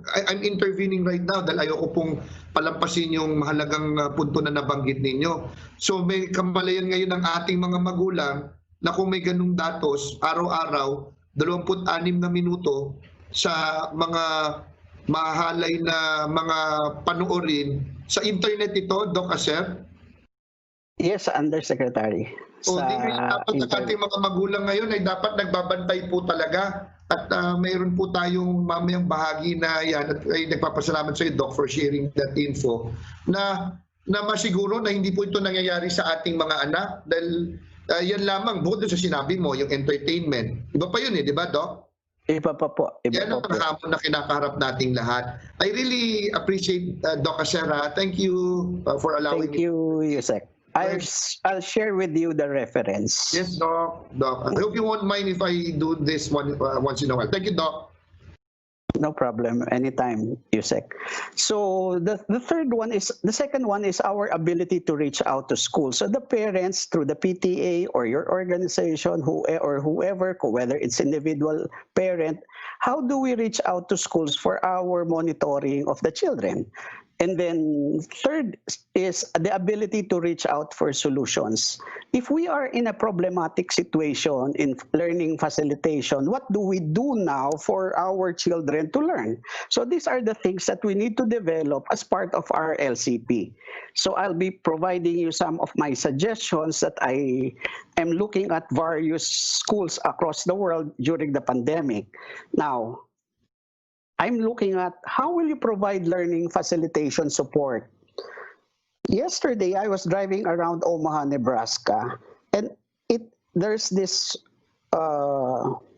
media board that says, have a job interview coming up, book out for our interview labs. These are actually mentoring hubs provided by businesses for the community. So in other words, pwede tayong maggawa ng mga ganito na pwedeng sabihin na, kailangan ba natin ng tulong sa biology? So yung biology experts or biology teachers will be providing for the answers. So all they have to do is to log in or text or provide Viber or Facebook them at lalabas ito. So pwedeng ganito na tinatawag dito na group mentoring or expert mentoring. So these are the things that is happening now here in America. So ito nagda-drive ako, nakita ko, no. So during the pandemic, dahil wala namang mag-aasikaso sa kanya, ang tawag po dito ay virtual mentoring portals. Yung aking mga anak po sa high school dito ngayon ay they are provided for these mentoring portals by their public schools. Ang isa pa po ay tinatawag kong reverse mentoring. Mapansin niyo po, kanina pagpasok ko, bigla akong nawala kasi I cannot enter the screen. So I called my daughter to help me. Now, in many cases, many of our principals, many of our authorities are in the age na hindi natin hirap tayo sa technology, and the junior staff, our children are now into it. So, mas magaling sila. Tingnan nyo, pag may install ng telepono, tatawagan tayo. So, these are the things that are how we can provide for learning facilitation. So what I'm suggesting, we provide a mentoring hub for parents, learners, and teachers. Example po ng expert mentoring na pwede nating gawin ay i-gather po natin lahat ng mga magulang na magagaling sa biology. O kaya kanina binanggit ni Yusek, algebra, sa math. Ito is one problematic issue for parents. Sino magtuturo sa kanila ng algebra and other difficult subjects? So sino yung mag-provide ng guidance? So baka pwede natin kunin lahat ng mga magagaling sa community at bigyan natin sila ng tinatawag na virtual mentoring portals. So isa po ito sa pinaka-importante na kasi po ngayon napansin ko, ang ginagawa po ng mga teachers, binibigay yung cellphone, doon tatawag si estudyante o magte-text. I guess it will be too difficult for the teacher. If you have 100 students, te-textan sa'yo lahat, this will be too difficult for the teacher. So we have to provide for a community learning facilitation support wherein members of the community assist who are also subject matter experts on particular fields of studies that can be of help to the teachers. For example, I remember in Sinloan, Laguna, one group of retired DepEd officials banded themselves together to provide for an alternative tutorial for parents. So ito yung isang magandang ginawa po nila doon sa Siniloan, Laguna. Next is assessor of child self-directed learning. How do we assess progress and status of learning of the child? How do we provide for sustained access to technologies, web, radio, TV modules, monitor your child learning, weekly learning plan, and other child competencies necessary for them to be able to keep up with the pace of self-directed learning? So ito po yung mga tatlong tanong na dapat natin unawain at gawain bilang mga magulang. So dapat minomonitor natin, ano ba yung kailangan niya i-submit? Ano ba yung kailangan niyang gawin? Ano ba yung kailangan niyang... So kailangan bilang magulang ay tinatanong natin lagi, o kaya bilang guro ay minomonitor po natin sila. At itong mga paraan ito, dapat nakasulat ito sa LCP. For example, may partner tayo sa Globe, kapartner natin ang mga television station, kapartner natin ang mga information technology experts. So how do we provide for an avenue wherein we can monitor them?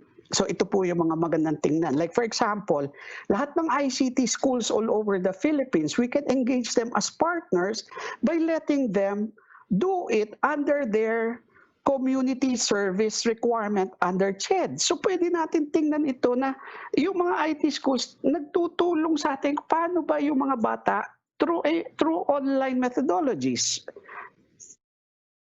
Example ko po. How do we engage experts, professionals as pseudo-parents? Ginamit ko po yung pagiging agriculturist ko. Nakita ko nung bata po ako, pag ang isang baboy ay hindi kayang magpadede, nililipat sa kabilang baboy yan na merong gatas ang magulang, ang ina. O kaya naman pinadedede.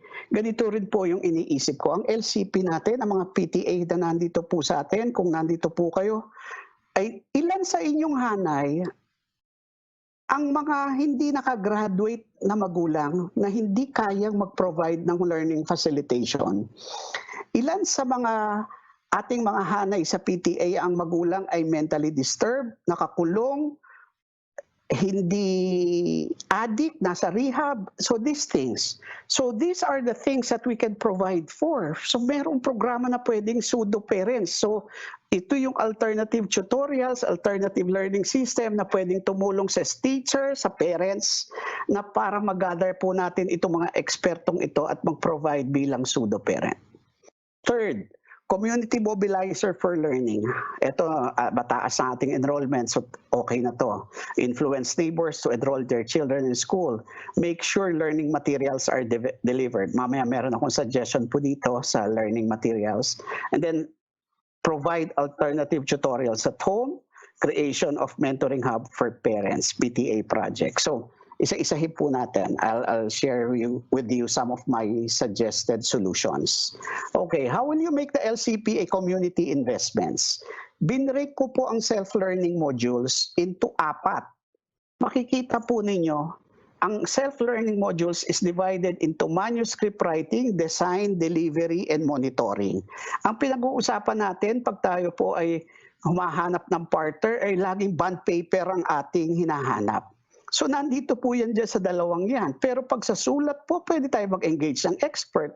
So lahat ng mga nagsipag-aral sa inyong komunidad ay pwedeng tumulong sapagkat ang manuscript ngayon ay yung bagong teacher. Yan yung module. And then sa design po, dapat attractive sa bata. Learning is fun. So pwede natin i-engage ang mga IT school para maging mahusay ang mga disenyo nito. And then yung third po, delivery. So yung mga barangay tadot, pwede po nating papuntahin at pa-deliverin o pa-pick upin kung ano man pwedeng modality sa to. And then yung pinakahuli po, yung monitoring ng modules, pwedeng gawin ang pseudo-parents. Now, ang tanong ko po sa mga magulang na nandito ngayon, you have to identify and volunteer your own investments as parents. So kaya mo ba na tumulong sa pagdi-deliver?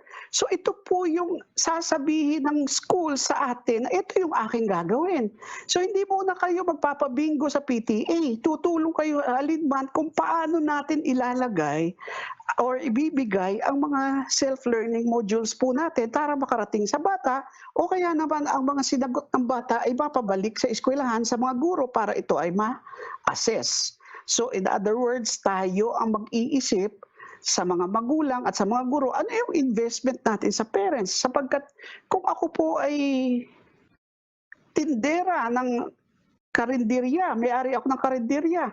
Pwede ba ako magpakain ng 10 barangay tanod na siyang magdi-deliver? Yan ang aking kontribusyon sa LCP. So ako ngayon bilang tindera na sa karinderya, magpo-provide ako ng pansit sa 10 barangay tanod kada linggo. So in other words, ako ay merong patriotic contribution sa learning continuity. Hindi yung hihingan ako ng bond paper kasi pang-print ng modules. Kasi hindi ko kaya yon. Pero yung pagluluto ng pansit, kaya ko. So in other words, what I'm saying is we provide for whatever capacity we have as parents to provide for investments for the LCP. And then yung huli ko po yung exercise lab of learning at home. Unang-una pong role natin, how do we driver of lessening learning loss? Second is create a conducive learning space in the house. And then provide dedicated routine for learning and reduce distractions. And then ito yung binanggit ni Yusek Tony kanina, making learning fun. So may 4 po tayong role to make sure that there is love for learning. So unang-una po, dapat may learning space sa bahay. Sa mga may kaya po dito, may study table yung bata. Pero paano po doon sa mga mahihirap natin? So ang tanong ko, ilan sa mga bahay po na monitor na po ba natin sa Visayas ang merong study table ang bata? Ilan ang mga walang study table o walang ilaw? So ito yung mga pwede nating tingnan para alam po natin ang klase ng pwede nating hingan ng tulong sa ibang miyembro ng komunidad po natin. May suggestion po ako sa inyo. Meron pong, tingnan niyo po, maraming mga psychologists na nagsasabi, create, declutter, and make personal the visual learning space. Tingnan niyo po, marami tayong mga Pinoy, mahilig tayo sa karaoke kahit may pandemya. So, hindi daw po dapat muna yan kasi ang bata ay nag-aaral. So, dapat i-reduce natin ang noise and distraction para sa bata. Pero tingnan niyo po yung mga sitwasyon ng mga batang Pinoy po, eto siya. Tingnan niyo po ano yung pwede nating gawin. Kunyari ko ako po ay magkakawayan, bamboo farmer po ako. Pwede akong sumali sa LCP. Nagagawa ako ng mga lamisitang gawa sa bamboo para sa mga batang walang lamesa. So ako nakaka-contribute ako kasi yun yung resource ko. So we identify now the resource of the partners at kung ano yung pangangailangan ng mga pamilya sa loob ng bahay. Tingnan niyo po itong design na to. Sa Indonesia po ito, sa karton po ang ginagamit sa mga mahihirap na Indonesian. Yung mga lumang karton, dinesignan po nila, ito na po yung lamesa ng mga batang walang lamesa. So, ito po yung mga pwede nang gamitin sa bahay. So, yung mga junk shop, pwede po natin i-gather. O ang idodonate nila hindi bond paper, karton para sa pagbuo ng mga lamisita. Marami pa po tayong pwedeng mga isipin na mga solusyon para to make sure we have a conducive learning space. Yung pong mga ilang detalye ay sasabihin po mamaya. So pag inulit po natin, ang framework po natin ay 4, facilitator of learning, assessor of self-directed learning, community mobilizer, and at the same time, we exercise love of learning at home. At the base of this, we should make sure that the LCP contain all of this so that when it goes up and gets implemented, there will be a mitigation of learning loss. So magiging totoo ang ating LCP at hindi lang tayo nagko-comply sa DepEd. Masisigurado ang bata ay nag-aaral. Naalala ko po si Malala Yousaf, ang sabi niya, "They cannot stop me. I will get my education if it is in the home, school, or any place." To the point at 16 years old, he changed her country. So I leave you with this thought of having the framework for parents and teachers. Marami pong salamat and I hope I have assisted our parents in the Visayan region on learning continuity, making sure there's learning continuity. Marami pong salamat.